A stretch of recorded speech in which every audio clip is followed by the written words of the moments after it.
Welcome to this short Thrism video about becoming a sole trader. I'm going to spend a few minutes talking about what it means to be a sole trader, what's good and what's not so good. If you're in the process of starting a new business, my hope is that you'll find it thought-provoking and consider the points I make when choosing the legal structure. I'm Rich Smith and Thrism is my business, created to help your business. You have a few options as to which legal structure you choose for your business, and there are benefits and drawbacks with all of them. Becoming self-employed as a sole trader is one of the most straightforward ways to start a business. If you're looking for a business where you want to be your own boss, be responsible for every decision in the business and manage your own time, or if keeping all the profits from the business appeals to you, or if you want a business with relatively simple admin obligations and one that has low startup costs, then becoming a sole trader could be for you, as all these boxes are ticked.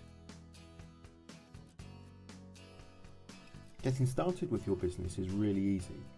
You need to register with HMRC so that they know how to expect your taxes. Take a look at gov.uk for further guidance, but everything can be sorted out with a few mouse clicks. You'll also need to file self-assessment tax returns every year. Most businesses that process personal data of any kind will also need to register with the ICO, which is the Information Commissioner's Office.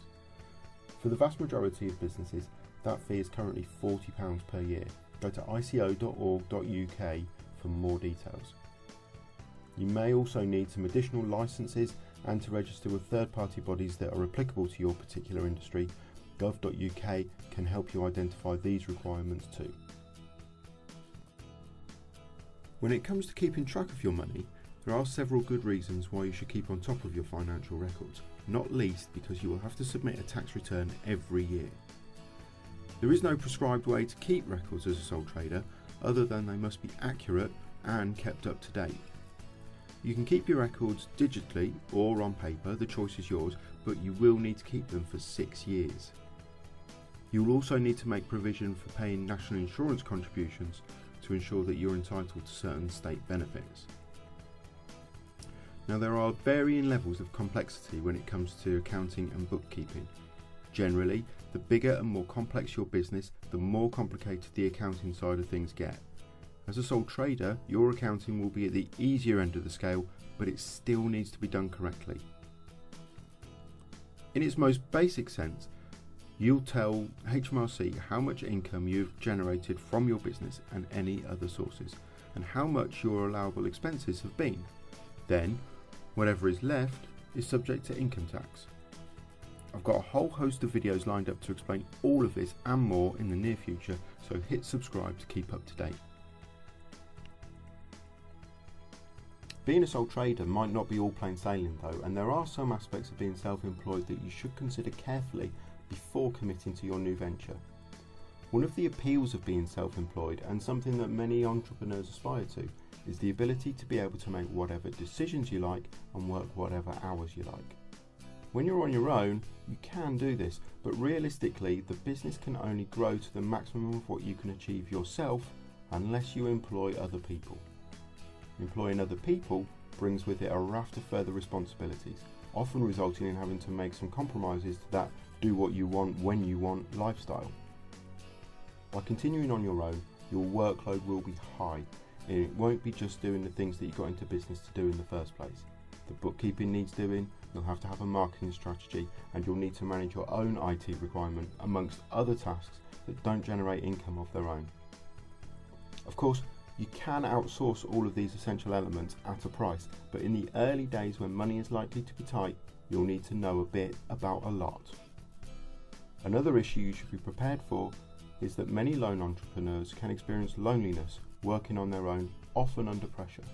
So ensure that you have a good support network around you with friends and family for when the going gets tough. The final point I want to make about key considerations is one regarding the issue of money. Obtaining personal credit, including mortgages, can become difficult, particularly for a young business or if your books are not on point. Then there is business debt. If you go into debt for the business, or if a third party successfully sues the business, then as a sole trader, you are personally liable, meaning if your business cannot service those debts, your personal assets could be at risk.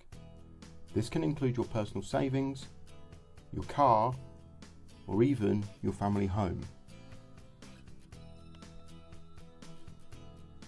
All in all, becoming a sole trader could be right for you. It's quick and relatively straightforward to get started, and you could be up and running in no time.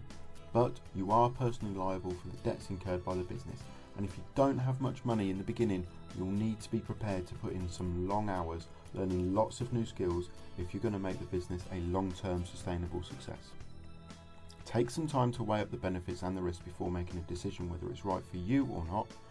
There are other business structures out there, such as partnerships or forming a limited company, that are worth considering. Check out my other videos for more information on these structures.